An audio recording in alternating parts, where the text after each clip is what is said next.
పల్నాడు జిల్లా నాగిరెడ్డిపాలెం వీఆర్ఓ దోళ్ల వెంకటయ్యపై లక్ష్మీ తిరుపతమ్మ అనే మహిళ పోలీసులకు ఫిర్యాదు చేసింది. తల్లికి వందనం కోసం సంతకం కావాలని అడిగితే లైంగిక వేధింపులకు పాల్పడ్డాడని ఆవేదన వ్యక్తం చేసింది. తన కోరిక తీరిస్తేనే సంతకం పెడతానని వేధిస్తున్నాడని ఫిర్యాదులో పేర్కొంది. దీనిపై కేసు నమోదు చేసుకున్న పోలీసులు దర్యాప్తు చేస్తున్నారు.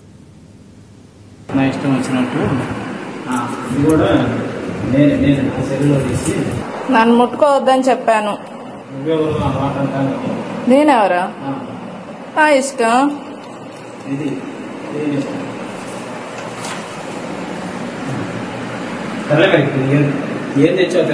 నేను తినడానికి ఏం తేలా, నాకేమొద్దు. రాయిష్ తెస్తాడులే, మొన్న అంతే కదా తీసుకొస్తా అని అన్నారు. అందుకు రాయిష్కి ఫోన్ చేస్తే వెంటనే భోజనం వచ్చింది. ఫోన్ చేస్తాను, వస్తాడు. నువ్వు ఈ మొక్కమంట అన్నట్టు నేను పోయి తీసుకొస్తా, తిను, లేదు తెచ్చుకుంటే తిను, నా ఇష్టం.